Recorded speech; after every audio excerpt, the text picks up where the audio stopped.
kailangan matanggal na natin yung hayop na lola na yan. And the sooner, the better. Anong ginagawa niyo dito? Nagde-date kami ni Lola. What a coincidence. Obviously, dito rin kami magde-date tonight. Sir, may nakadala po para sa inyo. Sigurado ba kayo na hindi yan matitrace sa atin? Yes, ma'am. Daga! Malaki ang takot ni Aguirre sa daga. Kaya ngayon nagtitiyak ko, nalagwawala na yung matandang yun. At dapat lang na manginig siya sa takot. Dahil nag-umpisa pa lang ako sa mga plano ko. Sarap kaya yung assorted kebab nila dito. What do you think? Hindi naman sila close. Ha?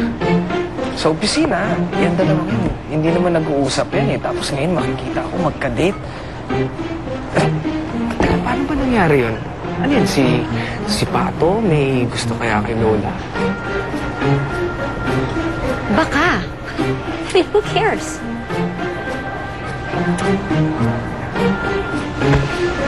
Well, it seems like you do. Kilala ko yan si Pato eh. Para lang yan si Gaston eh. Babaero. I'm sure lolokohin niya na si Lola. Pwede ba? Pabayaan mo na sila? I mean, don't tell me buong gabi sila lang ang pag-uusapan natin. Kung gano'n, umuwi na lang tayo. Pwede ba? Umorder ka na nga? Waiter!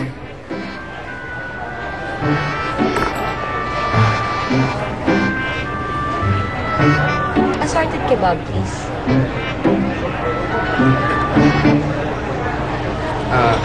Waiter. Liga. Meron ba kayo ditong red curry? Yung duck? Griselda! Griselda! Papa! What happened? Papa, ano yan? Daga? Ligpitin mo yan. Palinis mo! Manang! Manang! Halika. Kumuha ka ng walis. Tapos, iwalis mo. Labas mo, ha? Papa, are you okay? What a stupid question. Can't you see I'm not? May nagregalo sa akin ng alak na yan. With that note, read it! Ako, Papa, hindi po kaya nagpadala sa inyo nito eh. Baka kaaway niyo sa negosyo. Natural.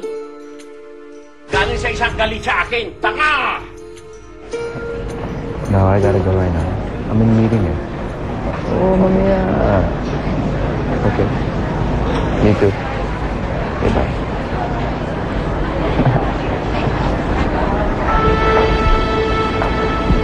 Meeting. Akala ko ba nagde-date kayo ni Lola? Facundo, I don't have to explain anything to you, okay? Tsaka, nakikinig ka sa usapan na may usapan. Baka naman kasi pinaglalaroan mo na si Lola. Katulad ng ginagawa mo sa mga ibang babae mo. Unang date nyo pa lang, niloloko mo na si Lola eh. For your information, pare. Second date na namin. At hindi ko siya niloloko. Teka lang. Second date? Kailan yung una? Dati pa yun. Ba't parang interesado ka? Wala. Nagtaka lang ako. Parang naman nagkakapagtaka. Pag nagbabayad si Lola, hot, sexy, bulag lang ang hindi magkakagusto sa kanya. Sandali lang ah. Pato, hindi bastusing babae si Lola. Kung gusto mo siyang lokohin, ngayon pa lang, layuan mo na siya. For real, man? Parang napaka-protective mo sa kanya. It's not like you're her kuya, her boyfriend or anything. Teka. May gusto ka kay Lola, no?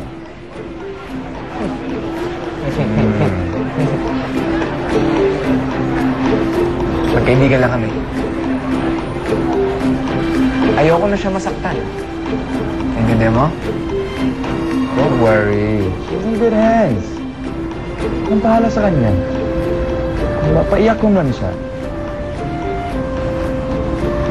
Papaiyakin ko siya sa ligaya.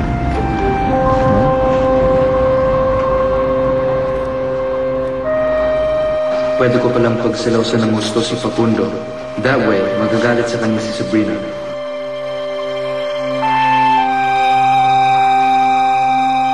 Kung sino man ang walang hiyang nagregalo niyan, alam niyang takot ako sa daga.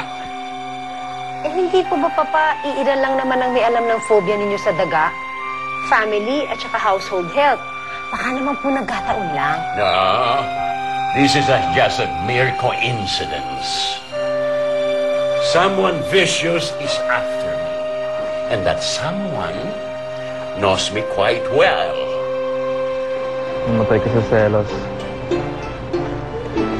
Oh, Pato, dito na yung pagkain. Tapos lang ako ng kamay.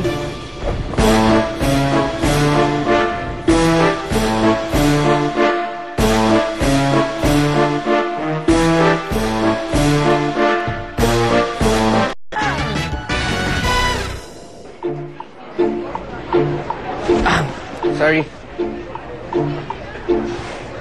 Pare, Excuse me. pare, pasensya ka na. Medyo kailangan pagilan mga sarili namin, ha? Hayaan mo na siya. Hayaan mo na. Bakit mo yun ginawa? Ba't mo hinalikan? You're irresistible. Hector, di ba sinabi ko naman sa'yo, ako na ang tatawag sa'yo pag nakuha ko na yung pera? I have to go. Sige, bye-bye. Sino yung kausap mo? Si Vicky. Bakit ka namin sa restroom? Lumig na yata yung food mo. Wala na akong gana kumain eh. Pwede ba umuwi na tayo? Alis na tayo? Eh, hindi pa ka tapos kumain eh. Ayos lang yan, i-take out mo na lang yan. Sana ba yung waiter? Waiter! Ano bang nangyayari sa'yo? Bad trip ka. Hindi ko rin alam eh. Napagod lang siguro ako.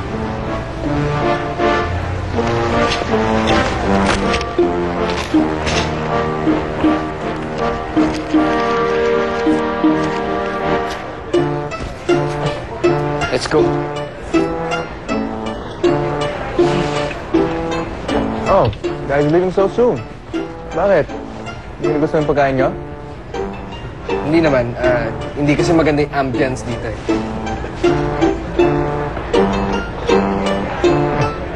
Gusto ko na rin umalis. Effective! Galing mo pa ito, ha? Man! Hindi ko alam kung bakit bigla na lang ako hinalikan ni Pato, pero kamalas-malasan din naman, nakita pa ni Facundo. Ano sabi ni Papay? Parang nabwisit. Pero ewan ko. Kaya anong gagawin ko? Sa tingin mo ba dapat tawagan ko si Facundo para sabihin na yung halik na nakita niya, wala yun. At dapat hindi siya magselos?